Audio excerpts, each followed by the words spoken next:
안녕하세요.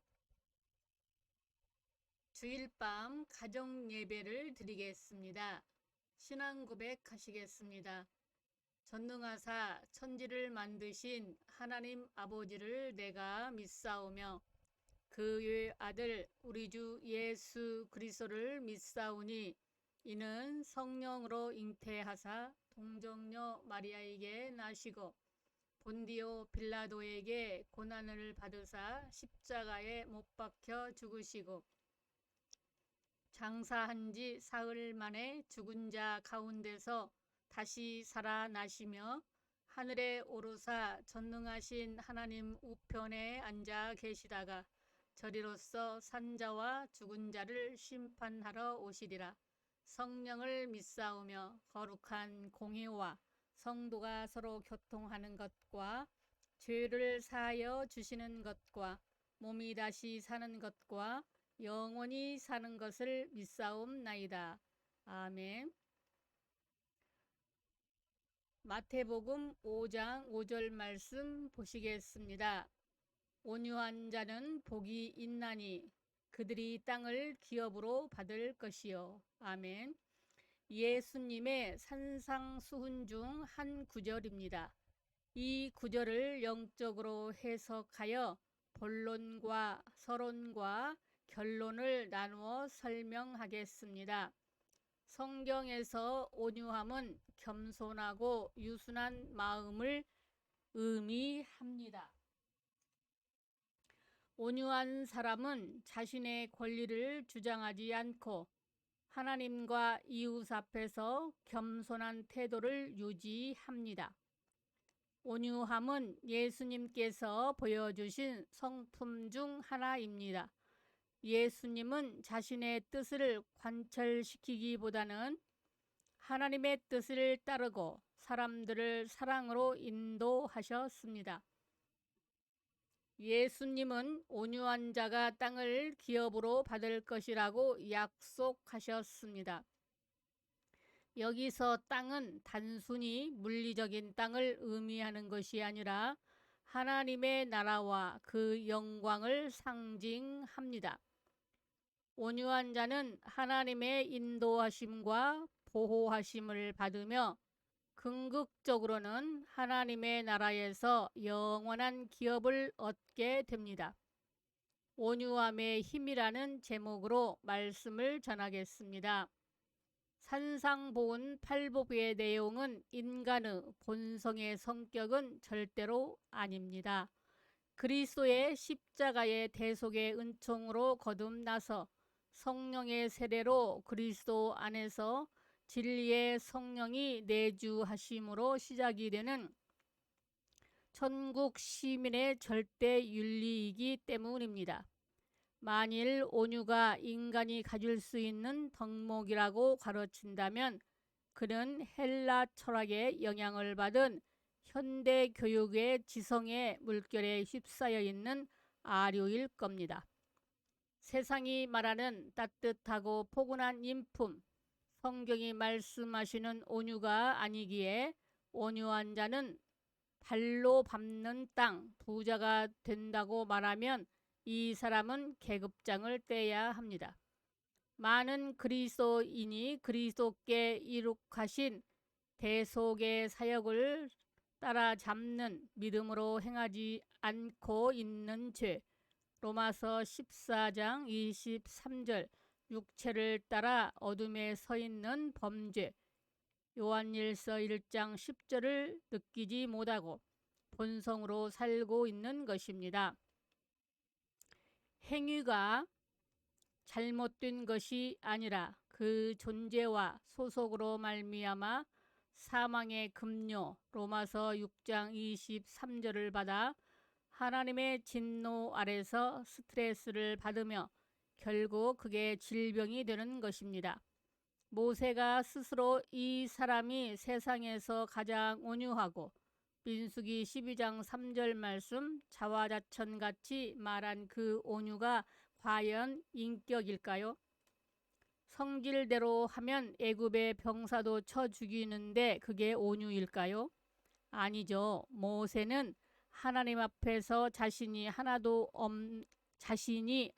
없는 사람입니다. 나도 왕년에 한가닥 했다가 아니라 미디어한 강야를 통해 자신은 제로가 되고 오직 하나님의 말씀에 의해 철저히 피동이 되는 하나님의 스피커의 소리일 뿐이었습니다. 세례 요한은 말합니다. 주님은 흥해야 하고 자신은 쇠해야 될 뿐 아니라 그 신발끈을 푸는 일도 할 자격이 없노라 말하므로 온유가 뭔지 시범을 보였습니다. 물론 성경에서도 사전적인 의미로 온유라는 성격이 없는 것은 아닙니다. 그러나 산상보훈의 온유는 교환 주고 받다는 의미와 같은 의미입니다.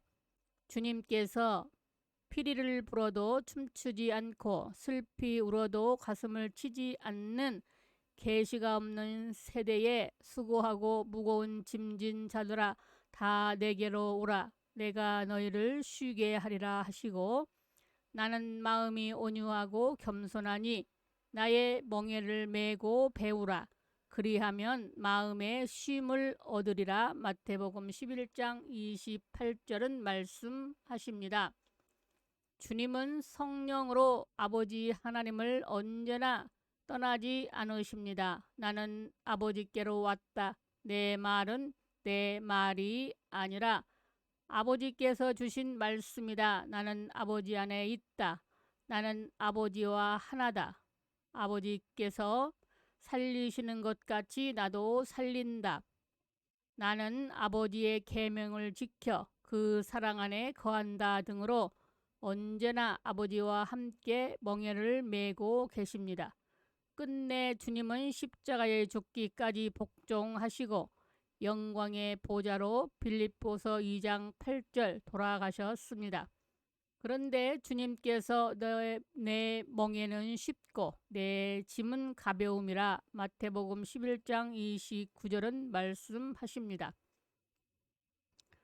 그리고는 우리에게 자신을 부인하고 자기 십자가를 지고 따르라고 말씀하십니다. 그런데 만일 누군가 스스로 십자가를 져야 한다고 말한다면 그건 자신 혼자만의 십자가일 뿐 주님과 함께 멍에를 매는 십자가가 아닙니다.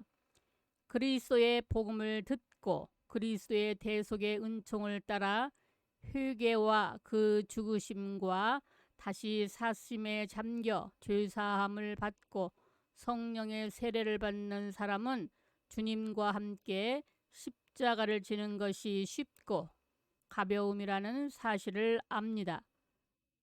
주의 죽으심과 다시 사심을 따라 주와 연합이 된 사실을 고백하고 시인할 때마다 진리의 성령이 그리스도 안에 내가 있고 그리스도가 내 안에 계시는 계명을 붙잡고 지키게 하심으로 아버지의 사랑이 나타나고 주께서 자신을 드러내시는 걸 요한복음 14장 21절을 압니다.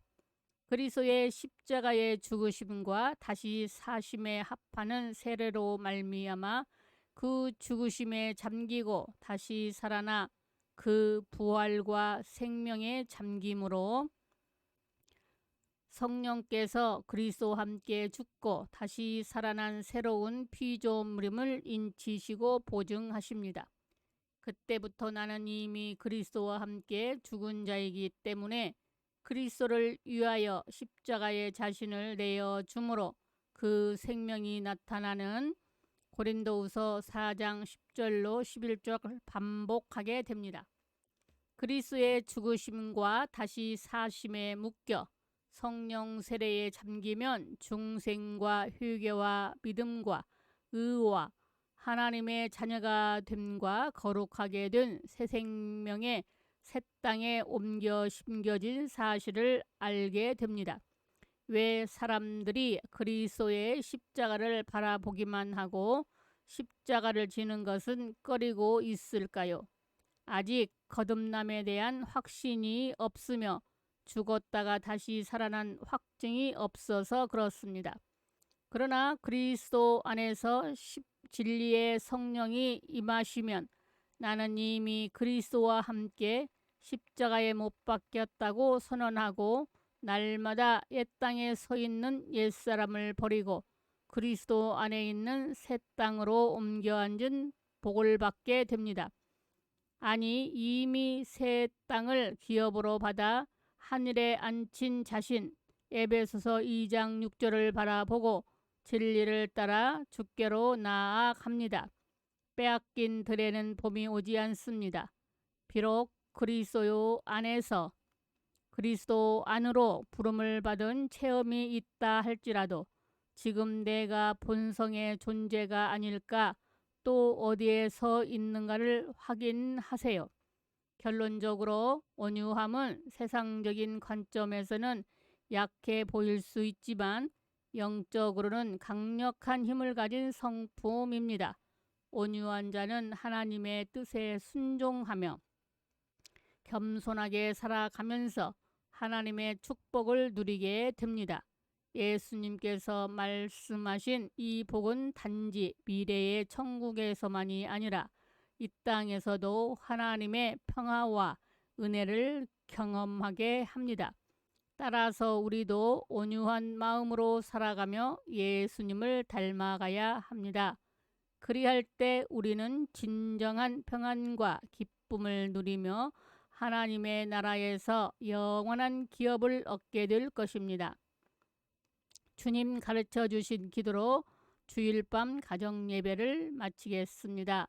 하늘에 계신 우리 아버지여, 이름이 거룩히 여김을 받으시오며 나라에 임하옵시며 뜻이 하늘에서 이룬 것 같이 땅에서도 이루어지이다.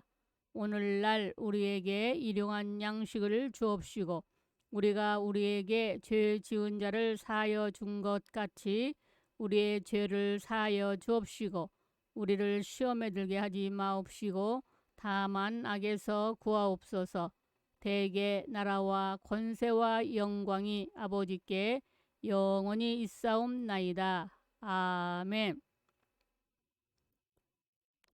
우리 주 예수 그리스도의 이름으로 사랑하고 축복합니다.